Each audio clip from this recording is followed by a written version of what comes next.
मखलूक अपने मुतासिर कुन सींगों, चुस्ती और सख्त माहौल में जिंदा रहने की मुआफ़क़त के लिए मशहूर हैं। मारखुर एक किस्म का जंगली पहाड़ी बकरा जो अपने मुतासिर कुन खमीदा सींगों और नाहमवार ख़तों में मुआफ़क़त के लिए जाना जाता है।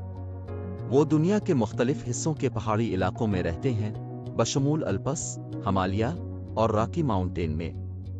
मारखुर फर्तीली को पैमा है, अपने खुरों का इस्तेमाल खड़ी चट्टानों और पथरीली सतहों पर जाने के लिए करते हैं। वो बुनियादी तौर पर घास, जड़ी बूटियों और ऊंचाई पर पाई जाने वाली झाड़ियों को चरते हैं। मारखुर छोटे रेवड़ में रहते हैं और उनका दर्जा बंदी समाजी ढांचा है। वो इंतहाई मौसमी हालात में अच्छी तरह ढल जाते हैं, अपने घर को मुश्किल माहौल में बनाते हैं।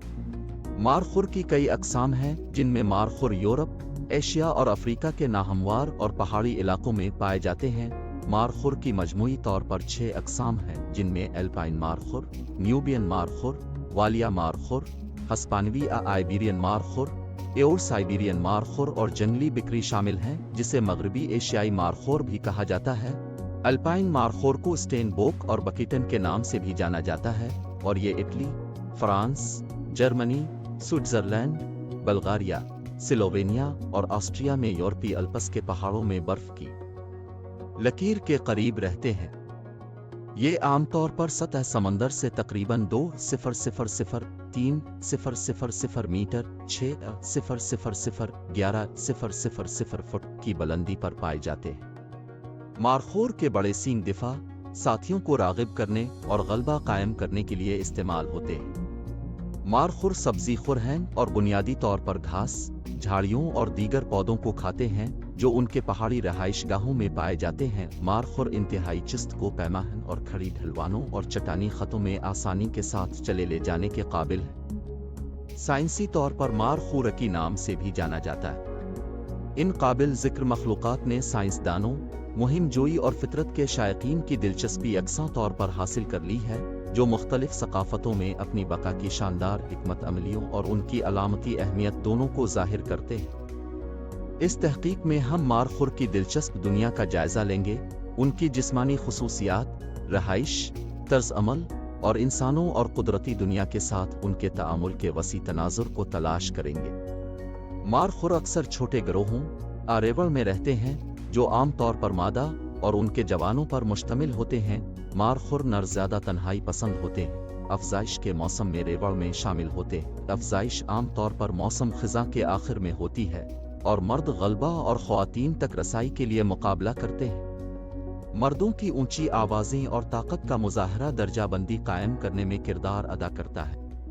मारखुर के खुरों में एक नर्म अंदरूनी पैड होता है जो पथरीली सतहों पर अच्छी गिरफ्त फराहम करता है, जिससे वो दुरुस्तगी के साथ चढ़ने और छलांग लगा सकते हैं।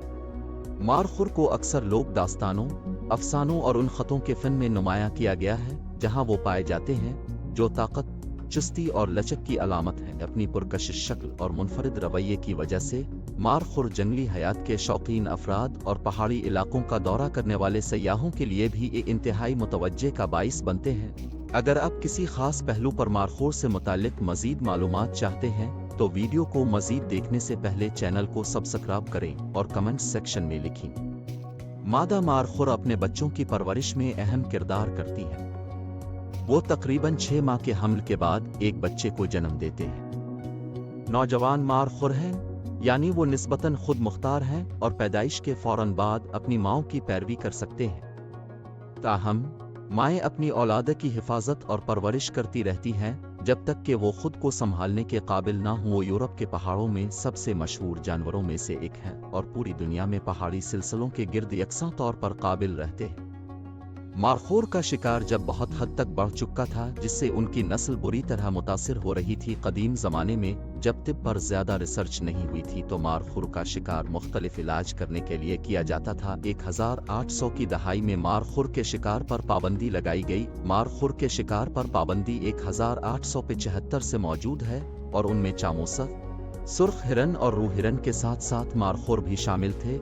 मारखुर सिर्फ पानी के जरिए, चट्टानों के जरिए ले जाने वाले मादनी ज़खायर को चाटने के लिए डैमों के सरासर चेहरों को सकेल करते देखा गया। वो नमक के लिए डैमों पर चढ़ते हैं। इस तरह के नाकाबिल मुआफ़ी ख़तों में सिर्फ सबसे तेज़ लोग ही जिंदा रहते हैं। اور مارخور یقینی طور پر اس پوزیشن کے لیے ایک اعلیٰ دعویدار ہے۔